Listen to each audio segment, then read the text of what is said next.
नमस्कार, मी राहुल पाटील. जो खेळ खेळता येत नव्हता तो पाहत गेलो, जे बोलता येत नव्हतं ते लिहित गेलो. आज मी तुमच्यासमोर इथं बोलायला का आलो आहे हे सांगणं हे माझं कर्तव्य आहे. माझे वडील अर्थात राजाराम पाटील तात्या यांच्या रिटायरमेंटच्या दिवशी एक कार्यक्रम झाला. त्या कार्यक्रमाच्या दिवशीपर्यंत एकत्रित फार लोकांपुढं व्यक्त झाल्याचं मला आठवत नाही. त्या दिवशी खरं तर बोलायचा विषय बाप असल्यामुळं आणि परिवार असल्यामुळं कदाचित मी मन भरून आणि मनापासून बोललो. माझ्या त्या भाषणानंतर अनेक लोकांनी मला कौतुकाचे शब्द बोलून दाखवले. त्यातलं सगळ्यात मोठं कौतुक माझं असं झालं की त्यातले बरेच लोक असे म्हणाले की तुला हे कदाचित कोणीतरी लिहून दिलं असावं. का कुणास ठाऊक का, पण ही मला सगळ्यात मोठी शाबासकी वाटली. पण त्यानंतर मी माझ्या मनाला सांगितलं की बोलायचा विषय बाप असताना अर्धा शब्द मी कोणाकडनं उसना घेतला असता तर मला श्वास घेणंसुद्धा जड झालं असतं. त्यानंतर अनेक लोकांनी मला सजेशन्स दिले की जर तुला लिहिता येत असेल तर तू लिहित केलं पाहिजेस. मग त्यातूनच मी इंस्टाग्रामवरती राहुल पाटील राईट्स नावाचं माझं पेज चालू केलं. त्यानंतर अनेकांनी मला सजेशन्स दिले की तुझे हे कोट्स आम्हाला व्हिडिओ फॉर्मॅट्समध्ये बघायला आवडतील. पण मला त्यावेळी एक प्रश्न पडला की आपल्याला जे सुचलं ते आपण लिहिलं, पण हे आलं कुठून? तर जे बघितलं, जे अनुभवलं, जे ऐकलं, जे साचलं ते आपण लिहित गेलो. तर हे सगळं घडतानाचे प्रसंग आणि कुटुंबाचा एकंदरीत प्रवास लोकांना सांगण्याचा प्रयत्न आपण केला पाहिजे. हे सगळं घेऊन तुमच्यासमोर आलं पाहिजे असं मला वाटत होतं आणि म्हणून आज हे सगळं शेअर करायला मी तुमच्यासोबत आलो आहे. स्वागत आहे तुमचं माझ्या या यूट्यूब चॅनलवरती. आपल्या आजच्या पहिल्या एपिसोडचं नाव आहे शिकवण, the learnings from dad and family. Sangli जिल्ह्यातला तासगाव तालुक्यातलं अंजनी हे माझं गाव. एकदा गावात चालत कुठंतरी जात असताना जुन्या घरासमोरून चालत निघालो. अखंड काळ बघितलेलं ते घर आता थोडंसं मोडखळीला आलं. घराजवळ थांबलो, घराच्या पाया पडलो आणि एक विचार माझ्या मनामध्ये आला की या घरात राहत असणाऱ्या मुलांची आयुष्यातनं काय स्वप्न असतील, काय अपेक्षा असतील. कसं तरी स्वतःचं पोट भरता यावं, कसं तरी कुटुंबियांचं भरता यावं. इतकं जरी या मुलांनी केलं असतं तरी आकाश जिंकल्यासारखं या मुलांना वाटलं असतं. पण अशाही परिस्थितीतून ही मुलं उठतात.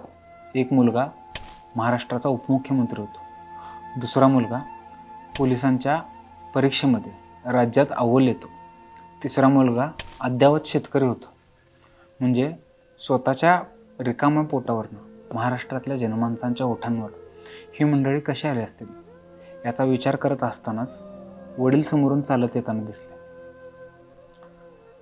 नेहमीसारखंच चेहऱ्यावर तेच निरागस हास्य, अंगावरतीच सफारी. गावाकडे होते म्हणून पायात चप्पल नाही. मित्रानं 43 वर्षापूर्वी दिलेलं घड्याळ तेच हातामध्ये. त्याच्याबद्दल मी एकदा लिहिलं होतं की माझ्या घरातल्या एका माणसानं कॅन्सर विसरून शेवटच्या श्वासापर्यंत लोकांची सेवा केली. मला जरा त्या माणसाची हिंमत सांगा.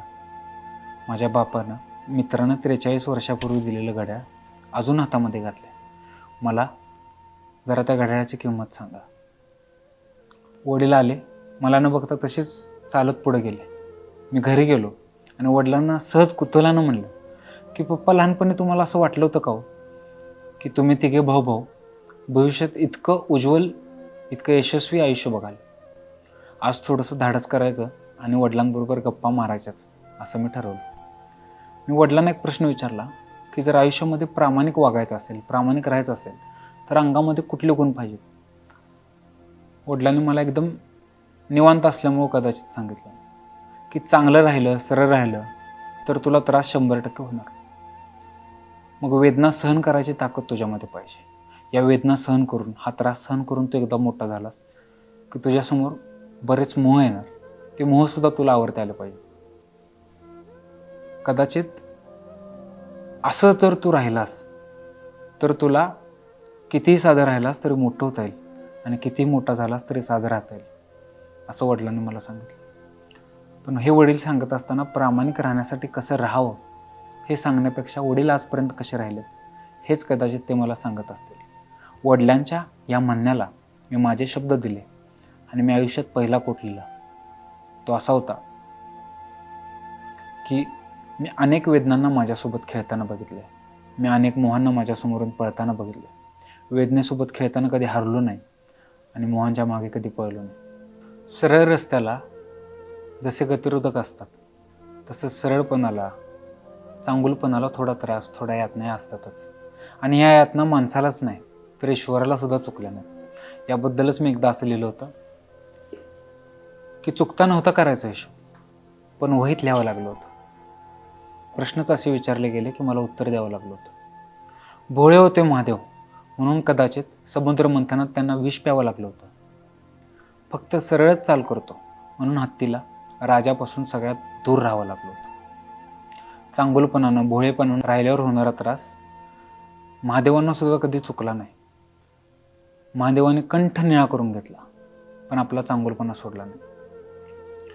किंवा हत्तीनं सुद्धा राजाच्या जवळ जायचं म्हणून तिरकी चाल कधी केली. 16 फेब्रुवारी 2015 स्वर्गीय आबासाहेब आपल्यातनं निघून गेले. खरं तर त्या दिवशीपर्यंत आयुष्यात, जीवनात पडलेल्या प्रत्येक प्रश्नाचं उत्तर आबाच होते. आबा एकटे गेले नाहीत तर मला, माझ्या कुटुंबाला पडणाऱ्या प्रत्येक प्रश्नाचं उत्तर घेऊन गेले. आमची अवस्था अशी झाली होती की सकाळ झाली पण सूर्य आला नाही. देवळात गेलो तर देव दिसला नाही. आबासाहेबांना, आबासाहेबांच्या आठवणींना विसरून पुढे जायचा खूप प्रयत्न केला. तो प्रयत्न आज तागायत चालू आहे. आबा गेल्यानंतर अनेक लोक आले, अनेक लोकांनी सावरायचा प्रयत्न केला, अनेक लोकांनी आधार दिला. या सगळ्या काळात मी वडिलांच्या समोर जाणं सुद्धा टाळत होतो. कारण ज्या माणसाला आपण परिस्थितीशी लढताना बघितले, त्या माणसाला परिस्थितीसमोर रडताना बघणं मला काही केलं शक्य होत नव्हतं. अनेक सूर्योदय गेले, सूर्यास्त झाले. कालांतरानं सगळं व्यवस्थित करायचा प्रयत्न मी करत होतो. या काळात मी आणि वडील एकदा बसलो होतो.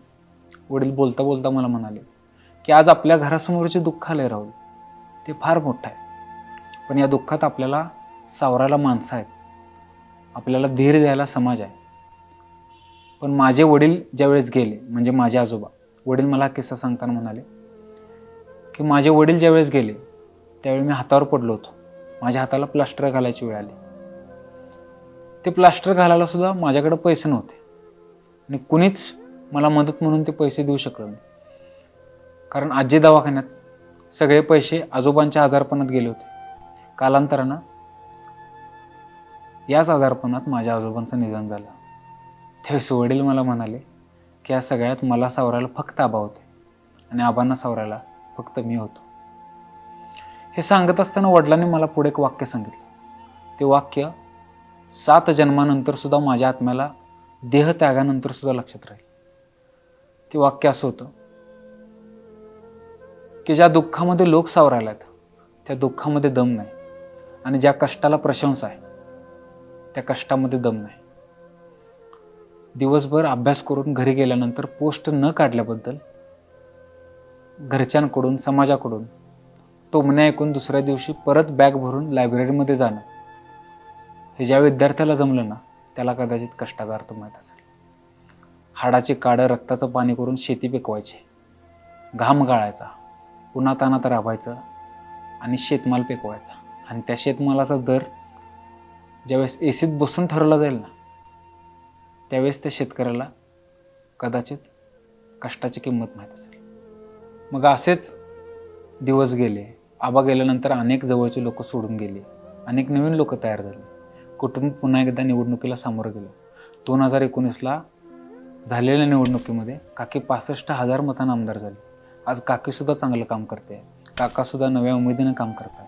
आजी आजसुद्धा शेतात जाते, वडील सेवानिवृत्त झाले. चांगल्या दिवसांची चाहूल आता लागायला लागली. परिस्थिती बदलली, वेळ बदलली, पण कुटुंबियांनी एकमेकांचा हात कधी सोडला नाही, एकमेकांची साथ कधी सोडली नाही. वेळ चांगली होती तेव्हासुद्धा, वेळ वाईट होती तेव्हासुद्धा, कुठल्याही परिस्थितीत सगळं कुटुंब एक होतं.